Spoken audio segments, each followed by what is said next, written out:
Hello मेरे प्यारे बच्चों, मैं डॉक्टर पूनम आपका स्वागत करती हूँ प्रथम नीट मास्टर्स में। जैसे कि अपन पढ़ रहे थे ह्यूमन रिप्रोडक्शन, जहां से मैंने आपको बेसिक ह्यूमन रिप्रोडक्शन के बारे में सारा नॉलेज दे दिया था, जिसमें साथ में अपन ने बात कर ली थी मेल रिप्रोडक्टिव सिस्टम को पूरा कंप्लीट कर लिया था। वैसे ही मैं इस चैप्टर से एक इम्पॉर्टेंट सेक्शन लेके आई हूँ जिसका नाम है क्या, गैमेटोजेनेसिस। क्या नाम है मेरे बच्चों? गैमेटोजेनेसिस को हम देखेंगे। ठीक है, तो जो आज की क्लास है मेरे बच्चों वो किसके ऊपर है? गैमेटोजेनेसिस के ऊपर है। किसके ऊपर है? गैमेटोजेनेसिस के ऊपर है।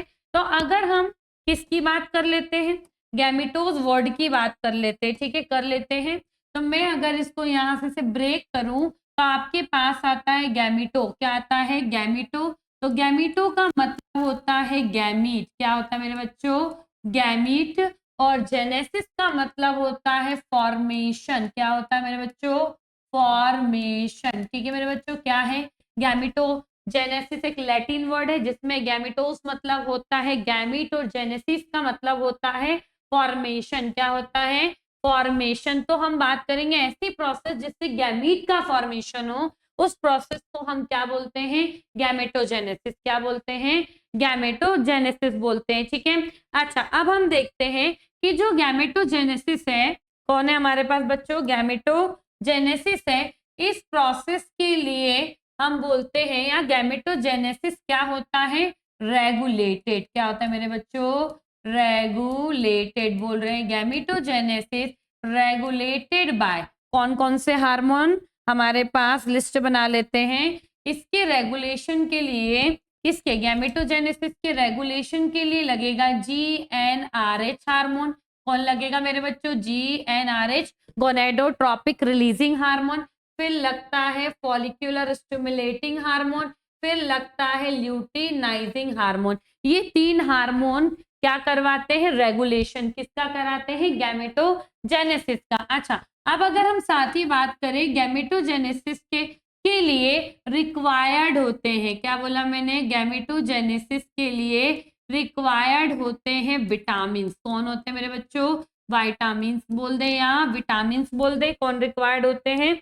विटामिन। तो हमें हमें लगेंगे 2 विटामिन। क्या कराने के लिए? गैमेटोजेनेसिस कराने के लिए। पहले विटामिन का नाम है विटामिन, क्या नाम है मेरे बच्चों? Vitamin E. और दूसरे विटामिन का नाम है क्या? Vitamin A. कौन है हमारे लिए एसेंशियल? Vitamin A. तो मैं बोल रही हूँ गैमेटोजेनेसिस के लिए एसेंशियल भी होते हैं या आवश्यक होते हैं। कौन? विटामिन भी और हार्मोन्स भी। तो हार्मोन तो क्या है? रेगुलेट कराने के लिए जरूरी है, पर विटामिन भी जरूरी है, गैमेटोजेनेसिस के लिए रिक्वायर्ड है। तो आपके पास एक तो है कौन बच्चों? Vitamin E. Vitamin E essential होता है। क्या होता है बच्चों? इसेंशियल होता है किसके लिए? फॉर गैमेटो, क्या बोला? फॉर गैमेटोजेनेसिस के लिए। किसके लिए? गैमेटोजेनेसिस के लिए। अगर विटामिन ई की क्या हो जाए? डेफिशिएंसी। क्या हो जाए मेरे बच्चों? डेफिशिएंसी हो जाए, मतलब कमी हो जाए, तो इसके कारण डेवलप हो सकती है स्टेरिलिटी। क्या डेवलप हो सकती है?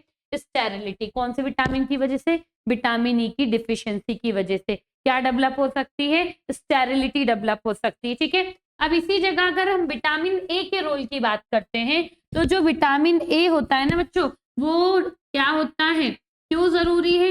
ये जरूरी है किसके लिए? हेल्दी गैमीट प्रोडक्शन के लिए। किसके लिए? हेल्दी गैमीट प्रोडक्शन के लिए। जैसे मैं बात करूं, अगर विटामिन ए की कमी है तो गैमीट बनेंगे पर वो हेल्दी नहीं होंगे, मतलब उनका लाइफ स्पान कम होगा। जहां वाइबिलिटी 24 घंटे की होगी वहां वाइबिलिटी 10 घंटे की रह जाएगी। तो क्या? क्यों? क्योंकि वो हेल्दी नहीं थे। कौन? गैमीट। तो क्या हम फर्टिलाइजेशन अचीव करा पाएंगे? नहीं। तो इसलिए बोल रहे हैं विटामिन ए क्यों रिक्वायर्ड है? हेल्दी गैमीट प्रोडक्शन के लिए। और इसी जगह विटामिन ए एसेंशियल है, बहुत जरूरी है। उसके रोल पाल बहुत सारे हैं, पर हम सीधे बोल दे अगर किसी के पास विटामिन ई की कमी हो रही है तो जो उसके गैमीट बनेंगे ही नहीं। आ रही बात समझ में? क्यों? क्योंकि लिखा हुआ स्टेरिलिटी करा देगा। क्या करा देगा? स्टेरिलिटी करा देगा। ठीक है। तो आपने 3 चीजें सीखी। गैमेटोजेनेसिस का मतलब क्या होता है? गैमेटोजेनेसिस का मतलब है गैमीट का फॉर्मेशन।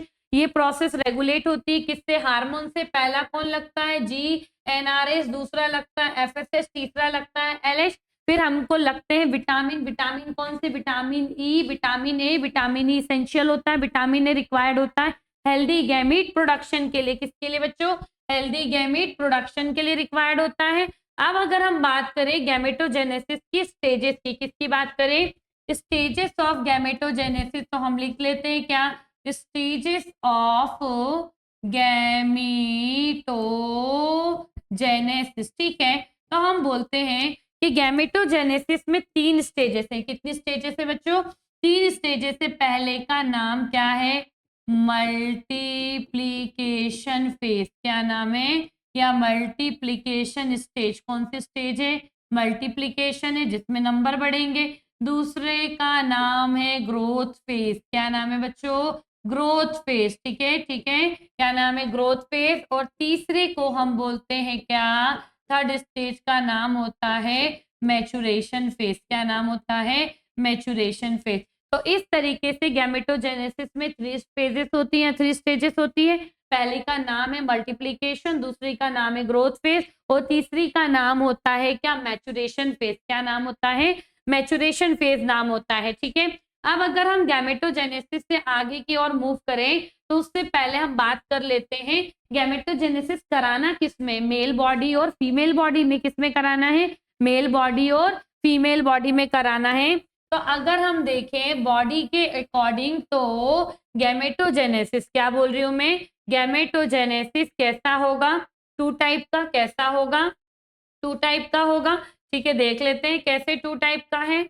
चलिए तो हम देख लेते हैं, क्योंकि गैमेटोजेनेसिस के लिए बात कर रहे हैं हम किस चीज की, 2 टाइप की। क्यों बात कर रहे हैं, क्योंकि गैमेटोजेनेसिस को, किसको, गैमेटोजेनेसिस को आपको देखना है किसमें, मेल में, और किसमें देखना है बच्चों, फीमेल में। ठीक है, तो वो प्रोसेस जिससे मेल गैमीट का फॉर्मेशन हो, ठीक है, मेल बॉडी में, तो हम उसको क्या बोल देते हैं, लिख लें, स्पर्मेटोजेनेसिस। क्या बोलते हैं, स्पर्मेटोजेनेसिस बोलते हैं। ठीक है, जो कहाँ होगी, टेस्टिस के अंदर। अच्छा, फीमेल गैमेट के फॉर्मेशन की जो प्रोसेस होती है ना बच्चों, उसको हम बोलते हैं बच्चों oogenesis। क्या बोलते हैं, oogenesis। और ये कहाँ होगी, फीमेल के प्राइमरी सेक्स ऑर्गन में। ये दोनों ही किसके टाइप है, गैमेटोजेनेसिस के, बस बॉडी अलग इसलिए टाइप अलग हो गए हैं। ठीक है, अब हम देखते हैं सबसे पहले स्पर्मेटोजेनेसिस को। किसको देखेंगे मेरे बच्चों, स्पर्मेटोजेनेसिस की बात कर लेते हैं। तो स्पर्मेटोजेनेसिस को अगर हम देखेंगे तो कुछ नहीं, स्पर्म के फॉर्मेशन की प्रोसेस है। क्या है बच्चों, ये स्पर्म फॉर्मेशन की प्रोसेस। तो हम बोल रहे हैं ऐसी प्रोसेस जिससे क्या हो, स्पर्म का फॉर्मेशन हो, उस प्रोसेस को हम क्या बोलेंगे, स्पर्मेटोजेनेसिस। क्या बोलेंगे, स्पर्मेटोजेनेसिस बोलेंगे। अच्छा, अब हम बोलते हैं जो स्पर्मेटोजेनेसिस प्रोसेस है ना मेरे बच्चों, वो होती है कैसी, कंटिन्यूअस। कैसी होती है, कंटिन्यूअस होती है। ठीक है, तो लिख लेते हैं, ये कैसी प्रोसेस है मेरे बच्चों, कंटिन्यूअस प्रोसेस है। कैसी प्रोसेस है, कंटिन्यूअस प्रोसेस है। मतलब अगर एक बार मेल बॉडी में स्पर्मेटोजेनेसिस स्टार्ट हुई है ना, तो होल लाइफ स्पर्मेटोजेनेसिस चलती रहेगी। ठीक है, इसलिए इसको क्या बोला है, कंटिन्यूअस प्रोसेस बोला है। और स्पर्मेटोजेनेसिस को कंप्लीट होने में क्या बोल रही हूँ मैं, एक बार एक सेल से स्पर्म बनने में या कंप्लीट होने में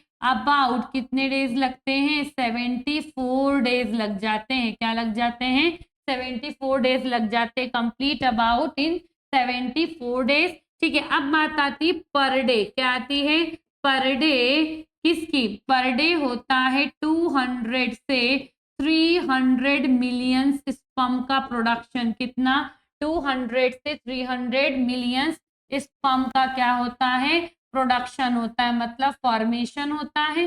कौन सी प्रोसेस के द्वारा, स्पर्मेटोजेनेसिस के द्वारा। कहाँ पर होता है, टेस्टिस के अंदर। कहाँ पर होता है, क्योंकि मेल का प्राइमरी सेक्स ऑर्गन क्या होता है, टेस्टिस, ये हम ऑलरेडी पढ़ चुके हैं। अब अगर मैं बात करूं वाइबिलिटी ऑफ दिस स्पर्म की, किसकी बात कर रही हूँ, वाइबिलिटी ऑफ दी स्पर्म्स की। तो वाइबिलिटी देख रहे हैं हम किसकी, स्पर्म की। तो स्पर्म की वाइबिलिटी होती है कितनी, 48 से 72 आवर्स। कितनी होती है मेरे बच्चों, 48 से 72 आवर्स। अब यही आपसे पूछा जाता है फीमेल रिप्रोडक्टिव ट्रैक्ट के लिए। किसके लिए पूछा जाता है, फीमेल रिप्रोडक्टिव ट्रैक्ट के लिए पूछा जाता है। तो फीमेल रिप्रोडक्टिव ट्रैक्ट में स्पर्म की वाइबिलिटी होती है अबाउट 5 डेज। कितनी होती है, अबाउट 5 डेज के लिए होती है। ठीक है, तो आपको पता चल गया कि स्पर्मेटोजेनेसिस कैसी प्रोसेस है मेरे बच्चों, कंटिन्यूअस प्रोसेस है। ठीक है, कंटिन्यूअस प्रोसेस से कंप्लीट होने में 74 डेज लगता है। पर डे 200 से 300 स्पर्म का प्रोडक्शन, मिलियंस स्पर्म बनते हैं। और वाइबिलिटी स्पर्म की होती है 48 से 72 आवर्स। और फीमेल रिप्रोडक्टिव ट्रैक्ट में 5 डेज के लिए होती है। कितने डेज के लिए होती है, 5 डेज के लिए होती है। ठीक है, अब अगर हम बात करें कि स्पर्मेटोजेनेसिस में कितनी स्टेज होती है, चलो तो हम यहाँ देख लेते हैं। तो हम बात कर रहे हैं स्पर्मेटोजेनेसिस की, क्या बात कर रहे हैं, सॉरी, स्पर्मेटोजेनेसिस की स्टेजेस। ठीक है, तो हम यहाँ लिख देते हैं, हम देख रहे हैं स्टेजेस। किसकी देख रहे हैं, स्टेजेस ऑफ स्पर्मेटोजेनेसिस। क्या देख रहे हैं, स्टेजेस ऑफ स्पर्मेटोजेनेसिस देख रहे हैं। ठीक है, तो जब स्टेजेस ऑफ स्पर्मेटोजेनेसिस हम देखेंगे तो हमारे पास दो चीजें आएंगी। कितनी चीजें आएंगी, दो चीजें आएंगी। ठीक है, एक तरफ हम करवाएंगे फॉर्मेशन, क्या करवाएंगे, देख लो बच्चों, एक तरफ हम करवाएंगे फॉर्मेशन ऑफ स्पर्मेटिड। क्या करवाएंगे, फॉर्मेशन ऑफ स्पर्मेटिड। और एक तरफ होगा क्या, फॉर्मेशन ऑफ स्पर्मेटोजोआ। क्या होगा, फॉर्मेशन ऑफ स्पर्मेटोजोआ। ठीक है, तो जब हम फॉर्मेशन ऑफ स्पर्मेटिड की बात करते हैं तो यहाँ पर हमारे पास लिस्ट होती है किस चीज की, देख लेते हैं। यहीं पर हम ऐड करेंगे किसको, मल्टीप्लीकेशन फेज को बच्चों, मल्टीप्लीकेशन को। किसको, मल्टीप्लीकेशन को। दूसरा हम ऐड करेंगे यहाँ किसको, ग्रोथ फेज को। और तीसरा ऐड करेंगे हम किसको, मैचुरेशन फेज को। किसको ऐड करेंगे, मैचुरेशन फेज को ऐड करेंगे। और मैचुरेशन होते तक आपके पास क्या बनकर आ जाएगा, स्पर्मेटिड। क्या बन के आ जाएगा, स्पर्मेटिड। अब यही स्पर्मेटिड ट्रांसफॉर्म होने के लिए कहाँ जाएगा, फॉर्मेशन ऑफ स्पर्मेटोजोआ कराने के लिए। तो लिख देते हैं, यहाँ पर होता है क्या, स्पर्मेटिड। क्या होता है, स्पर्मेटिड क्या होता है, ट्रांसफॉर्म होता है। क्या होता है, ट्रांसफॉर्म होता है। किसमें ट्रांसफॉर्म होता है मेरे बच्चों, स्पर्मेटोजोआ में। और स्पर्मेटोजोआ को ही हम बोलते हैं स्पर्म। क्या बोलते हैं, स्पर्म। अगर आपको याद हो तो मैंने आपको बताया था, the transformation of spermatid to the sperm is known as spermiogenesis. क्या है ये, यहाँ पर आपको ध्यान देने वाली बात है। क्या है ये, स्पर्मियोजेनेसिस। लिख लेते हैं बच्चों, क्या है ये, स्पर्मियोजेनेसिस। कौन सी प्रोसेस है ये, स्पर्मियोजेनेसिस प्रोसेस है। ठीक है, इतनी सारी चीजें हमको लगने वाली स्पर्मेटोजेनेसिस में। चलो अब हम देखते क्या है, नेक्स्ट चीज हमारे पास क्या है स्पर्मेटोजेनेसिस के लिए। तो हमने बात की थी किसकी, कि टेस्टिस है। टेस्टिस के अंदर आपको क्या मिल रहे हैं, 250 कंपार्टमेंट्स, जिनको टेस्टिकुलर लोब्यूल्स बोल रहे हैं। और हमने बोला था ईच लोब्यूल्स में थे 1 से 3 हाईली कॉइल्ड क्या थे, डक्ट थी, जिनको हम क्या बोल रहे थे, सेमिनिफेरस डक्ट। क्या बोल रहे थे, सेमिनिफेरस डक्ट बोल रहे थे। याद है आपको, ऐसा मैंने कुछ बनाया था, ये ऐसा ऐसा कुछ बनाया था। चलो मैं दिखा देती हूँ, एक छोटा सा डायग्राम यहाँ पर अपन ने बनाया था, क्या ऐसा, ठीक है, ठीक है, बनाया था। अब मैंने यहाँ पर आपको याद हो तो ऐसी कुछ सेल्स बनाई थी, ये ऐसी क्योंकि सेमिनिफेरस ट्यूब्यूल्स को लाइन करने के लिए दो टाइप की सेल्स थी। एक का नाम क्या था, सर्टोली सेल्स। क्या नाम था, सर्टोली सेल्स। तो मैं ये बोल रही हूँ, जो मैंने पिरामिड शेप की ये सेल बनाई है इसको हम बोल रहे हैं सर्टोली सेल। क्या बोल रहे हैं? Sertoli cell. पहला टाइप ये हो गया। अच्छा, इसी के अंदर हमने बात की थी कि आपको यहाँ पर सराउंड करती हुई मिलेंगी कौन? स्पर्मेटोगोनिया। कौन मिलेगी? स्पर्मेटोगोनिया। ये देखिए, हम ये लिख देते हैं,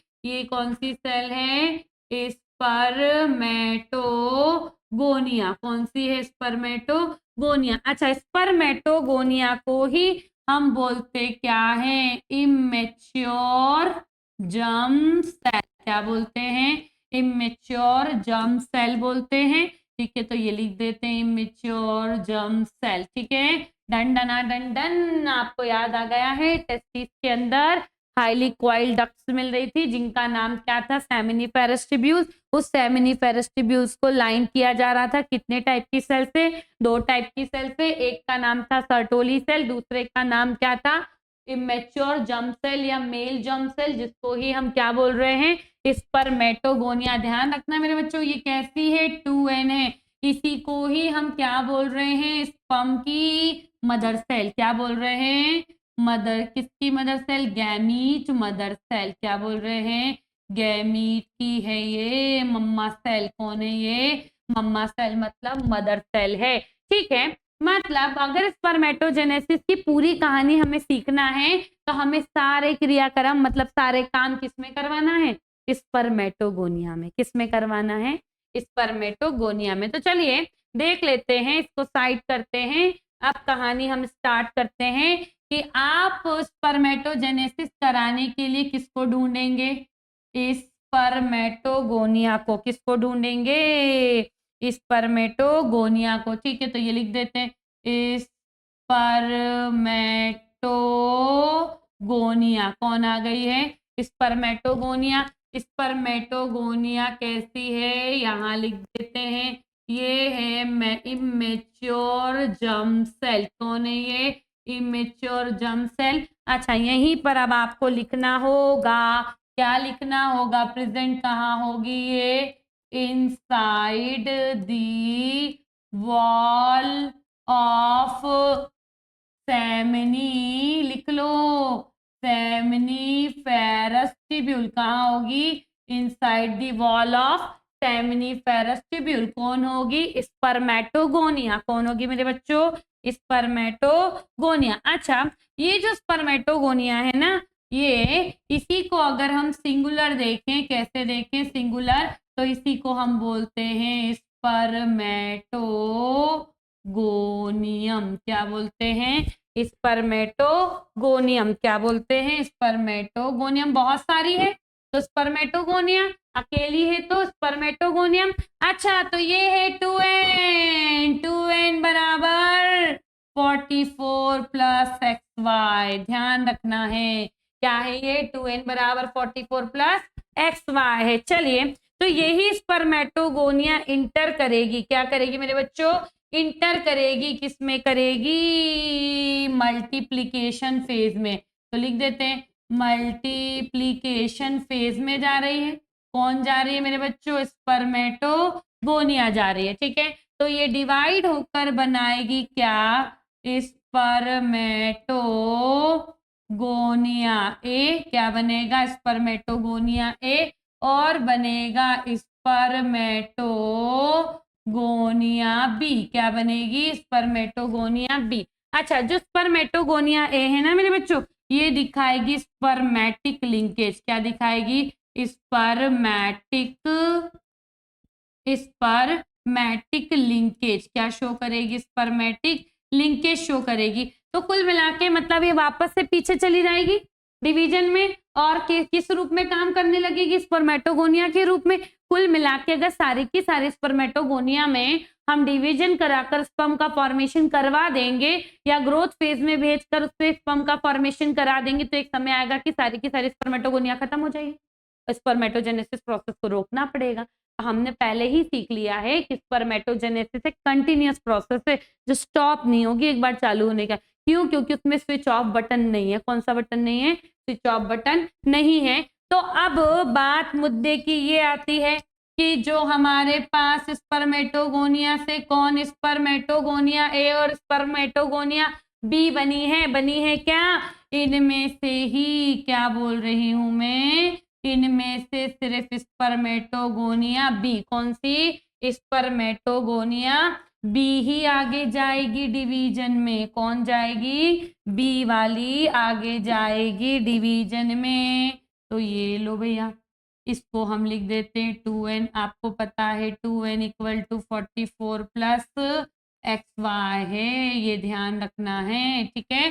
तो स्पर्मेटोगोनिया एक स्पर्मेटिक लिंकेज बताएगी और स्पर्मेटोगोनिया भी किसमें जाएगी? आगे की स्टेज में, किसके? स्पर्मेटोजेनेसिस के, ठीक है। तो हम देख लेते हैं। तो ये इंटर करती है कौन? स्पर्मेटोगोनिया किसमें इंटर करती है मेरे बच्चों? ग्रोथ फेज में। किसमें? ग्रोथ फेज में चली जाती है। कौन चली जाती है? Spermatogonia B. कौन चली जाती है? स्पर्मेटोगोनिया बी किसमें चली जाती है? ग्रोथ फेज में। और खा पी के आकार में मोटी ताजी हो जाती है। कैसी हो जाती है? मोटी तगड़ी हो जाती है। ये लो, और इसको हम नाम दे देते हैं क्या? Primary spermatocyte. क्या नाम दे देते हैं? प्राइमरी स्पर्मेटोसाइट नाम दे देते हैं। क्या नाम दे देते हैं? Primary spermatocyte. किसको दिया है? जब स्पर्मेटोगोनिया बी किसमें गई? ग्रोथ फेज में। तो खा पी के मोटी हो गई, खा पी कर मोटी हो गई, तो उसको नाम क्या दे दिया? साइज में बड़ी हुई है ना, इसलिए नाम दे दिया प्राइमरी स्पर्मेटोसाइट। क्या नाम दे दिया है? प्राइमरी स्पर्मेटोसाइट नाम दे दिया है, ठीक है। अब क्या होता है? ये प्राइमरी स्पर्मेटोसाइट में, क्या बोल रही हूं मैं, इस प्राइमरी स्पर्मेटोसाइट में मेरे बच्चों होता है मियोसिस डिवीजन। क्या होता है? Meiosis division. कौन सा डिवीजन हो रहा है मेरे बच्चों? ध्यान देने वाली बात है, इसी में होता है मियोसिस फर्स्ट डिवीजन। क्या होता है? मियोसिस फर्स्ट डिवीजन, जो कैसा होता है? रिडक्शन डिवीजन है। कैसा डिवीजन है मेरे बच्चों? रिडक्शन डिवीजन है, ठीक है। कौन सा डिवीजन है? रिडक्शन डिवीजन है, जिससे हमारे हाथ में आएंगे कौन? हमारे हाथ में बन के आ जाएंगे सेकेंडरी स्पर्मेटोसाइट। कौन बन के आएंगे? लिख लेते हैं, सेकेंडरी स्पर्मेटोसाइट। कौन बनेंगे? Secondary spermatocyte. कितने बनेंगे? 2 बनेंगे। तो लिख देते हैं सेकेंडरी स्पर्मेटोसाइट, ठीक है। कौन बन गए हैं? सेकेंडरी स्पर्मेटोसाइट बन गए हैं। ये कैसे हैं? लिख देते हैं एन। रिडक्शन डिवीजन है ना, ये कैसे हैं? लिख देते हैं एन। लिख दिया। अच्छा, तो अब एन को कैसे रिप्रेजेंट करोगे? N equal to 22 plus X. आ रही है बात समझ में? यहाँ पर होगा N equal to 22 plus Y, क्योंकि मेल गैमेट है ना, मेल गैमेट है। एक्स वाई मेल को रिप्रेजेंट करता है। तो आपके पास एक प्राइमरी स्पर्मेटोसाइट से 2 सेकेंडरी स्पर्मेटोसाइट आए हैं। कौन से डिवीजन से आए? मियोसिस फर्स्ट से आए हैं। किससे आए मेरे बच्चों? मियोसिस फर्स्ट से आए हैं। ध्यान रखना है ये, ठीक है आपको। चले अब हम कराएंगे सेकेंडरी स्पर्मेटोसाइट में। क्या बोल रहे हैं? सेकेंडरी स्पर्मेटोसाइट में हम करवाएंगे क्या? यहाँ लिख देते हैं, करवाएंगे क्या? होगा इसमें मियोसिस सेकंड डिवीजन। क्या होगा? Meiosis second division. किसमें हो रहा है? प्राइम सेकेंडरी स्पर्मेटोसाइट में, ठीक है। और मियोसिस सेकंड डिवीजन माइटोसिस के बराबर होता है, क्योंकि इसी को ही हम बोलते हैं क्या? Equational division. क्या बोलते हैं? Equational division. और यहाँ बन के आएंगे आपके पास कौन? स्पर्मेटिड। कौन आएंगे बच्चों? स्पर्मेटिड बन जाएंगे। क्या कितने हैं? 4 मिलेंगे। कितने मिलेंगे? 4 स्पर्मेटिड। कितने मिलेंगे?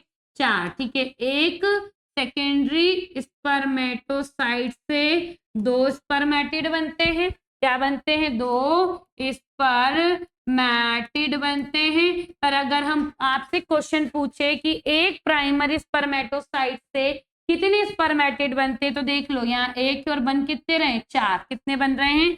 4, ये सब कैसे हैं एन, ये सब कैसे हैं एन, ये सब कैसे हैं मेरे बच्चों एन, ये सब कैसे हैं एन। अब एन एन लिखने से काम नहीं चलेगा। 22 प्लस एक्स, 22 प्लस एक्स, फिर 22 प्लस वाई और 22 प्लस वाई, मतलब एन रिप्रेजेंट कर रहा है 23 क्रोमोसोम को आधे हो गए हैं।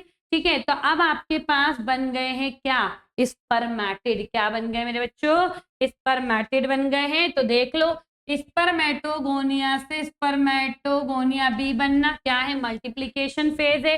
स्पर्मेटोगोनिया बी से प्राइमरी स्पर्मेटोसाइट का बनना क्या है, ग्रोथ फेज है। प्राइमरी स्पर्मेटोसाइट से स्पर्मेटिड का बनना मैच्यूरेशन फेज है। कौन सी फेज है मेरे बच्चों, मैच्यूरेशन फेज है। डन डना डन डन।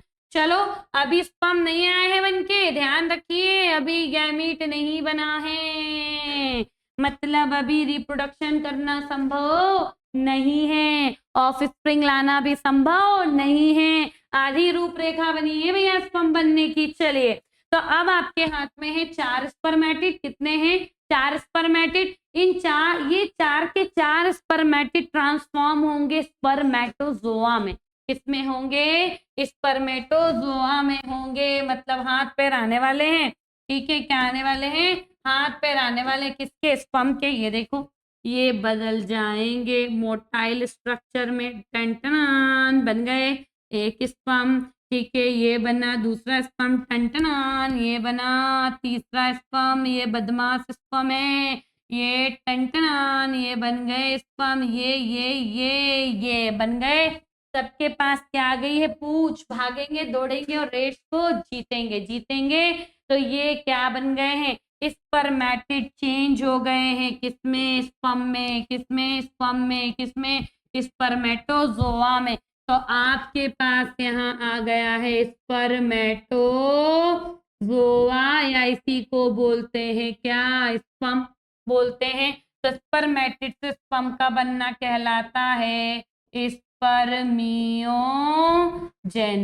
क्या कहलाता है, स्पर्मियोजेनेसिस कहलाता है। कुछ समझ में आ रही है मेरी बात, समझ में आ रही है। चलो, तो अब हमें देखना है कि स्पर्म बन गए। अच्छा, क्रोमोसोम भी लिख लो, ये सब एन है बच्चों, ये सब एन है, ये एन है, ये एन है। ठीक है, ध्यान रखना है, क्या है ये, एन है ये सब, मतलब ये क्या है, 22 प्लस वाई वाला, 22 प्लस वाई वाला, ये कैसा है, 22 प्लस एक्स वाला, 22 प्लस एक्स वाला। ठीक है, क्रोमोसोम भी बता दिया आपको किसमें क्या है। अब हमें बात करनी है स्पर्मियोजेनेसिस की। किसकी बात करनी है, अभी तक तो बात की स्पर्मेटोजेनेसिस की, कि स्पर्मेटिड तक बन गया, उसको स्पर्म बना लिया, पर बीच में एक प्रोसेस आई है स्पर्मियोजेनेसिस। चलिए, तो स्पर्मियोजेनेसिस को अगर हम देखते हैं तो क्या देखते हैं हम, कि जब स्पर्मेटिड, क्या बोल रहे हैं, जब क्या, चलो देख लेते हैं, लिखते हुए ही बात कर लेते हैं। हमारे पास आया है कौन, स्पर्मेटिड। कौन आया मेरे बच्चों, स्पर्मेटिड। इस स्पर्मेटिड से हम बना क्या रहे हैं, स्पर्म। क्या बना रहे हैं, स्पर्म बना रहे हैं क्या, कुछ ऐसा होगा स्पर्म। ठीक है, ये देखिए नेक। ठीक है, अभी मैं आपको डायग्राम दिखाऊंगी परफेक्ट। ठीक है, तो अभी मैं आपको सिर्फ ऐसा रफ डायग्राम बनाकर दिखा दे रही हूँ, ये ठीक है, ऐसा मोटाइल स्ट्रक्चर। अच्छा, जो स्पर्मेटिड था वो ऐसा था। ठीक है, ध्यान रखेंगे, ये इसका क्रोमोसोम है। ठीक है, स्पर्मेटिड जो था ना बच्चों, वो था नॉन मोटाइल। कैसा था, नॉन मोटाइल। और अगर मैं वेट की बात करूं तो बहुत भारी था। तो वो कैसा था, हैवी स्ट्रक्चर। कैसा था, हैवी स्ट्रक्चर। इसी को हमने किसमें कन्वर्ट कर दिया है, लाइट वेटेड मोटाइल स्ट्रक्चर में। किसमें चेंज कर दिया है, लाइट वेटेड मोटाइल स्ट्रक्चर में। तो क्या हुआ है, स्पर्म क्या हुआ है, स्पर्मेटिड हुआ है ट्रांसफॉर्म। क्या हुआ है, ट्रांसफॉर्म। और इस प्रोसेस को हमने क्या नाम दिया है, स्पर्मियोजेनेसिस। क्या नाम दिया मेरे बच्चों, स्पर्मियोजेनेसिस। तो स्पर्मेटिड के पास क्या क्या था, तो आप यहाँ लिखेंगे, स्पर्मेटिड के पास था मेरे बच्चों एक तो साइटोप्लाज्म। क्या था, साइटोप्लाज्म था। दूसरा इसके पास थे ऑर्गेनेल्स, क्या थे? ऑर्गेनेल्स थे, ठीक है, ऑर्गेनेल्स थे। ऑर्गेनेल्स में इसके पास था न्यूक्लियस, क्या था मेरे बच्चों? न्यूक्लियस था जिसमें जेनेटिक मटेरियल होगा, ठीक है। इसके पास है कौन? गोल्जी बॉडी, कौन है? गोल्जी बॉडी, ठीक है। इसके ही पास कौन है? सेंट्रियोल, कौन है? सेंट्रियोल। और हम बात करेंगे किसकी? माइटोकॉन्ड्रिया की। किसकी बात करेंगे? माइटोकॉन्ड्रिया की बात करेंगे, ठीक है। तो अगर हम बात कर रहे हैं स्पर्मेटिड की, तो spermatid non motile heavy weighted होता है। इसमें साइटोप्लाज्म और सेल ऑर्गेनेल जैसे न्यूक्लियस, गोल्जी बॉडी और सेंट्रियोल और माइटोकॉन्ड्रिया होते हैं, ठीक है। जब ये ट्रांसफॉर्म हो रहा होता है ना, किसमें? स्पर्मेटिड से स्पर्म के रूप में, कौन सी प्रोसेस के द्वारा? स्पर्मियोजेनेसिस के द्वारा। तो इन्हीं सब में क्या आ जाता है? मॉडिफिकेशन। क्या आ जाता है? मॉडिफिकेशन आ जाता है। तो अगर मैं बात करूं किसकी? मॉडिफिकेशन की, तो हम लिख देते हैं इन सब में क्या होने वाला है? मॉडिफिकेशन। क्या होने वाला है बच्चों? मॉडिफिकेशन होने वाला है। तो अब मॉडिफिकेशन में हम किस किस को देख लेते हैं, चलो। तो मॉडिफिकेशन में मैं बात कर लेती हूँ किसकी? सबसे पहले बात कर लेते हैं न्यूक्लियस की। किसकी बात कर लेते हैं? न्यूक्लियस की। तो न्यूक्लियस में है कौन मेरे बच्चों? Genetic material. कौन है? जेनेटिक मटेरियल है, ठीक है, ध्यान रखना है ये। और साथ में इसके पास है बेसिक प्रोटीन। कौन है? बेसिक प्रोटीन है जिसका नाम है प्रोटामीन। क्या नाम है? प्रोटामीन है, ठीक है। ये क्या हो जाता है? कॉम्पैक्ट। क्या हो जाता है? ये कॉम्पैक्ट हो जाएगा। और कॉम्पैक्ट होके क्या? मेजर पार्ट बनाएगा। क्या बनाएगा? मेजर पार्ट बनाएगा। कहाँ पर बनाएगा? हेड रीजन में। कौन से रीजन में? हेड रीजन में, ठीक है। अभी हम डायग्राम में देखेंगे, ठीक है। ये हमने किसकी बात कर रही है मेरे बच्चों? हमने यहाँ बात करी है न्यूक्लियस की। किसकी बात की है? न्यूक्लियस की बात की है कि जो न्यूक्लियस है वो मॉडिफाई होगा और हेड रीजन का मेजर पार्ट बनाएगा। उसके पास है कौन? जेनेटिक मटेरियल और बेसिक प्रोटीन जिसका नाम क्या है? प्रोटामीन। ये कॉम्पैक्ट हो जाएगा, ठीक है। हमें साइज छोटा करना है, लाइट वेटेड करना है ना, ध्यान रखना है। अब अगर हम बात करें, ये तो न्यूक्लियस की बात कर ली, अब हम बात कर लेते हैं किसकी? गोल्गी कॉम्प्लेक्स की या गोल्गी बॉडी की। तो गोल्गी बॉडी जो है ना, वो बना लेगी कैप लाइक स्ट्रक्चर। कैसा स्ट्रक्चर बनाएगी मेरे बच्चों? कैप लाइक स्ट्रक्चर बनाएगी। तो यहाँ लिख देते हैं कैसा हो जाएगा ये? कैप लाइक, ठीक है, जिससे हम क्या बोलते हैं? एक्रोसोम। क्या बोलते हैं? एक्रोसोम बोलते हैं। एक्रोसोम में होते हैं क्या? Sperm lysine enzyme. कौन होते हैं? स्पर्म लाइसिन एंजाइम होते हैं। और ये स्पर्म लाइसिन एंजाइम ओवम को फर्टिलाइज करने में, क्या करने में? ओवम को फर्टिलाइज करने में क्या करते हैं? हेल्प करते हैं। क्या करते हैं? हेल्प करते हैं। मतलब ड्यूरिंग फर्टिलाइजेशन ये क्या करने वाले हैं? हेल्प करने वाले हैं। कौन करने वाले हैं? एंजाइम। कौन से एंजाइम? स्पर्म लाइसिन एंजाइम, जिसको हम क्या, जो कहाँ मिलेंगे? एक्रोसोम। एक्रोसोम क्या होता है? कैप लाइक होता है। ये किसके मॉडिफिकेशन से बना है? गोल्गी कॉम्प्लेक्स के मॉडिफिकेशन से बना है, ठीक है। अब जो नेक्स्ट स्ट्रक्चर है उसकी हम बात करते हैं, जिसको हम क्या बोल रहे हैं? माइटोकॉन्ड्रिया। क्या बोल रहे हैं मेरे बच्चों? यहाँ लिख लेते हैं, हमारे पास आने वाला है माइटोकॉन्ड्रिया। कौन आने वाला है? माइटोकॉन्ड्रिया आने वाला है, ठीक है। तो मैं बोलती हूँ माइटोकॉन्ड्रिया आपको मिलेगा कहाँ पर? मिडिल पीस में। कहाँ मिलेगा? मिडिल पीस क्या होता है मैंने अभी बताया नहीं, दिल पे लोड लेके हाईवे पे जाने की जरूरत नहीं, मैं आपको ये बताने वाली हूँ नेक्स्ट स्लाइड में, ठीक है। तो जो कहाँ मिल रहा है? मिडिल पीस में। और ये जो माइटोकॉन्ड्रिया है ना, ये प्रोड्यूस करता है क्या? एनर्जी। क्या प्रोड्यूस करता है? एनर्जी। और ये एनर्जी स्पर्म को क्या बोल रहे हैं? यही एनर्जी क्या करेगी? स्पर्म की टेल के मूवमेंट या मूवमेंट ऑफ टेल में हेल्प करेगी। किसमें हेल्प करेगी? है movement of tail during fertilization. क्या बोला मैंने? Movement of tail that helps in या दैट फैसिलिटेट क्या? Sperm motility. Movement of tail, ठीक है, जो मैं बोल सकती हूँ जिससे क्या होगा? फैसिलिटेट होगा क्या? Sperm motility. क्या?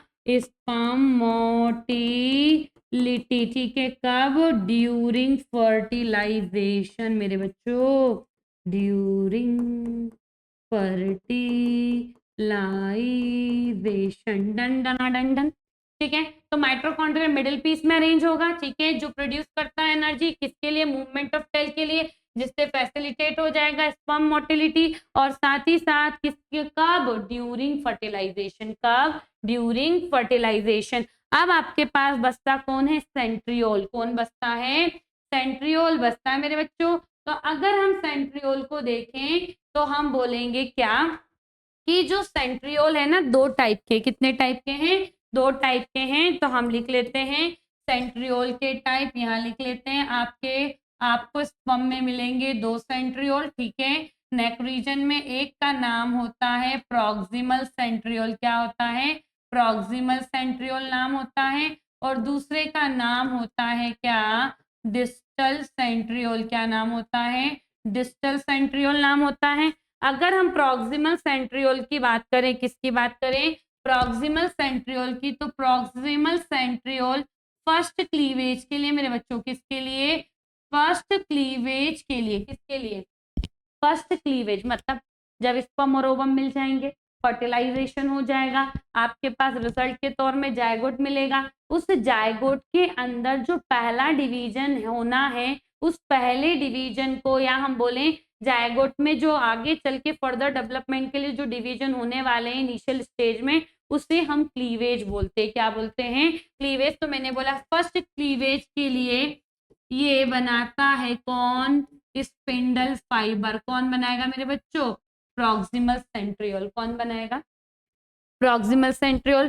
फर्स्ट क्लीवेज के लिए क्या बनाएगा, स्पिंडल फाइबर का करवाएगा फॉर्मेशन। क्या करवाएगा, फॉर्मेशन। और इसी जगह हम अगर डिस्टल सेंट्रियोल की बात करें, तो डिस्टल सेंट्रियोल काम करता, एक्ट अस बेसल बॉडी, किसके जैसा, बेसल बॉडी के जैसा, और गिव राइस, देगा हमको कुछ गिफ्ट। तो हमने बोला give rise to, give rise क्या देगा, एक्सियल फिलामेंट। क्या देगा, एक्सियल फिलामेंट। और यही एक्सियल फिलामेंट टेल में प्रेजेंट होगा। समझ में आ रही है बात, ठीक है।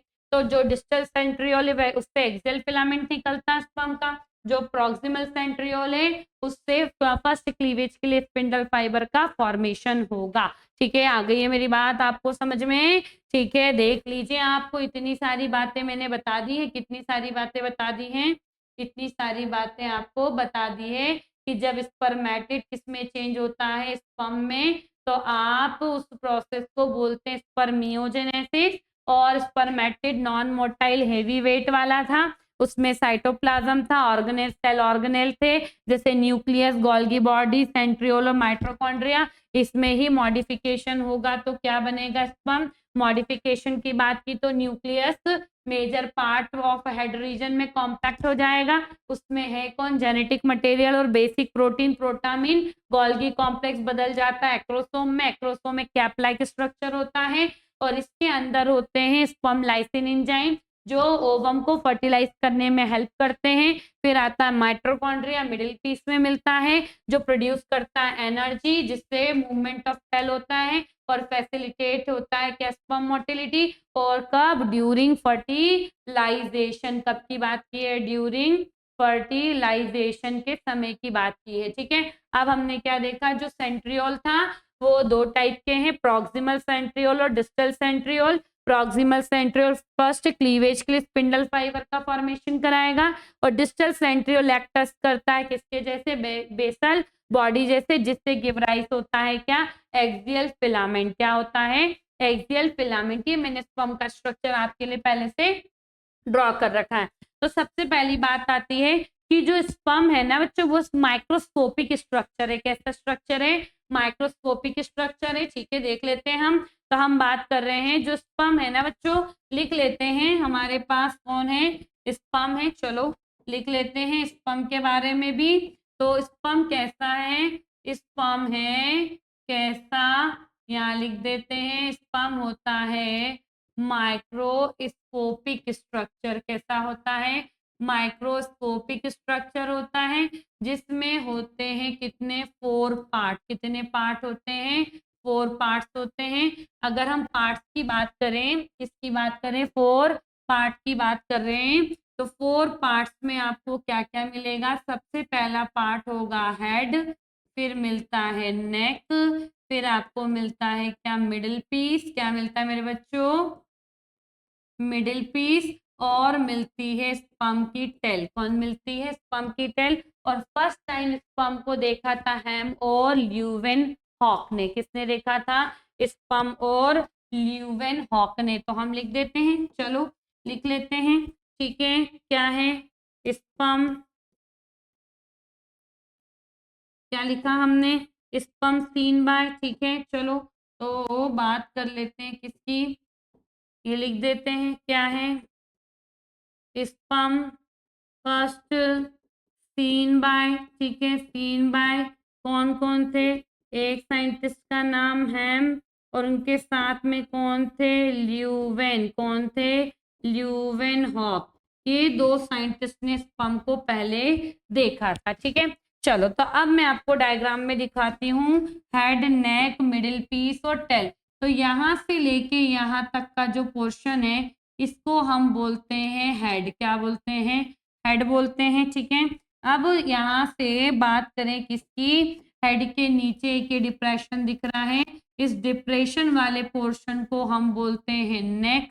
क्या बोलते हैं, नेक। अब वहां से भी हम नीचे आए तो नेक से नीचे यहाँ तक के पार्ट को हम क्या बोलते हैं, मिडिल पीस। क्या बोलते हैं बच्चों, ये रहा मिडिल पीस है, ठीक है। और बात कर लो, मिडिल पीस जहां खत्म हो रहा है यहाँ एंड तक, ये है स्पर्म की पूछ। पूछ मतलब टेल, ठीक है। चलो अब इसकी लेवलिंग की बात कर लेते हैं, किसकी बात कर लेते हैं, लेवलिंग की बात कर लेते हैं। तो जो सबसे बाहर जो कवरिंग दिख रही है, इसको बोलते हैं हम क्या, प्लाज्मा मेम्ब्रेन। क्या बोलते हैं, प्लाज्मा मेम्ब्रेन बोलते हैं। अब हमने बोला था कि हेड है, ये हेड पर टोपी पहनी हुई है, टोपी का नाम क्या है मेरे बच्चों, एक्रोसोम। क्या नाम है, एक्रोसोम। और टोपी के पीछे चले गए तो हेड का मेजर पार्ट किससे बना है, न्यूक्लियस से। किससे बना है, न्यूक्लियस से बना हुआ है। और आपको ये दिख रहा है क्या, प्रॉक्सिमल सेंट्रियोल। क्या दिख रहा है, प्रॉक्सिमल सेंट्रियोल। ये क्या दिख रहा है, डिस्टल सेंट्रियोल। क्या दिख रहा है, डिस्टल सेंट्रियोल। और आप देख रहे हैं डिस्टल सेंट्रियोल से कुछ निकलता हुआ स्ट्रक्चर, इसको हम बोल रहे हैं क्या, एक्सियल फिलामेंट। क्या बोल रहे हैं, एक्सियल फिलामेंट। अच्छा अब ये मिडिल पीस दिख गया है, इस मिडिल पीस में ही ये स्पाइरली अरेंज, क्या है, स्पाइरली अरेंज दिख रही है आपको। कौन, कम से कम 25 से 30, कौन है ये, माइटोकॉन्ड्रिया। कौन है ये, माइटोकॉन्ड्रिया, जिसको हम बोलते हैं निबर्कन शीथ। क्या बोलते हैं, निबर्कन शीथ बोलते हैं मेरे बच्चों। क्या बोलते हैं, निबर्कन शीथ बोलते हैं, ध्यान रखना है, ठीक है। तो ये आपके पास आ गई है निबर्कन शीथ वाली माइटोकॉन्ड्रिया, जो एनर्जी प्रोड्यूस करेगी, ठीक है। अब आप देखेंगे कि आपको यहाँ पर ये दिख रहा है रिंग सेंट्रियोल। क्या है ये, रिंग सेंट्रियोल है, ठीक है। सेंट्रियोल, रिंग सेंट्रियोल को ही बोलते हैं एन्यूलस। क्या बोलते हैं, एन्यूलस बोलते हैं। और इसी का नाम होता है जेंसन रिंग। क्या नाम होता है, जेंसन रिंग नाम होता है। अच्छा अब आप ये नीचे देखेंगे, इस पे ये कवरिंग है, इसको हम बोलते हैं आउटर प्रोटोप्लाज्मिक शीट। क्या बोलते हैं, यहाँ लिख देते हैं आउटर प्रोटोप्लाज्मिक शीट बोलते हैं, ठीक है। ये बन गई आउटर प्रोटोप्लाज्मिक शीट। अच्छा इसके अंदर ये जो पिंक कलर का स्ट्रक्चर है ना, यहाँ जब बाहर आ जाए किससे, रिंग सेंट्रियोल से, तो इसको बोलते हैं एक्सोनीमी। क्या बोलते हैं, एक्सोनीमी, जिसमें 9+2 अरेंजमेंट होता है। और सेंट्रियोल के लिए याद रखना मेरे बच्चों, 9+0 अरेंजमेंट होता है। कैसा होता है, 9+0 अरेंजमेंट होता है। और जहां पर प्रोटोप्लाज्मिक शीट नहीं है उसको बोलते हैं एंड पीस। क्या बोलते हैं? एंड पीस बोलते हैं मेरे बच्चों, ठीक है। अनकवर्ड एक्सोनीमी, यही क्या है? अनकवर्ड एक्सोनीमी। एक्सोनीमी को हम क्या बोलते हैं? एंड पीस बोलते हैं। तो बन गया क्या आपके पास? बन गया है, क्या बन गया है? मेल गैमेट का। क्या बन गया? Male gamete. तो मेल में मेल का हीरो कौन है? गैमी, जिसका नाम स्पर्म है। बना है, बन गया है, कुछ दिख रहा है आपको? ठीक है। चलिए, तो अगर हम रिकॉल करें कि हमने किस किस चीज को कंप्लीट किया है, तो हमने ह्यूमन रिप्रोडक्शन में गैमेटोजेनेसिस को पढ़ा था।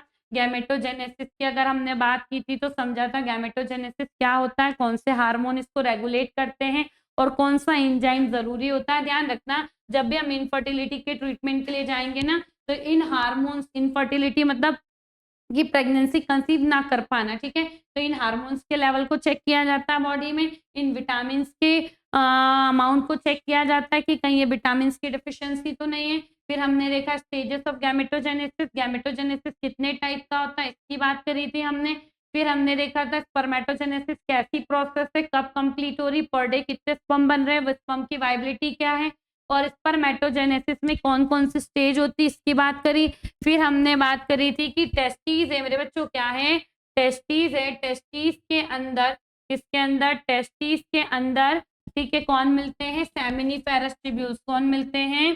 Seminiferous tubule. ये कौन सा ट्यूब्यूल है मेरे बच्चों? ये था सेमिनिफेरस ट्यूब्यूल था। सेमिनिफेरस ट्यूब्यूल्स के अंदर दो टाइप की सेल, एक सर्टोली सेल और एक स्पर्मेटोगोनिया थी। हमने बस यही स्पर्मेटोगोनिया से ही समझा किसको? स्पर्मेटोजेनेसिस को। किसको समझा है?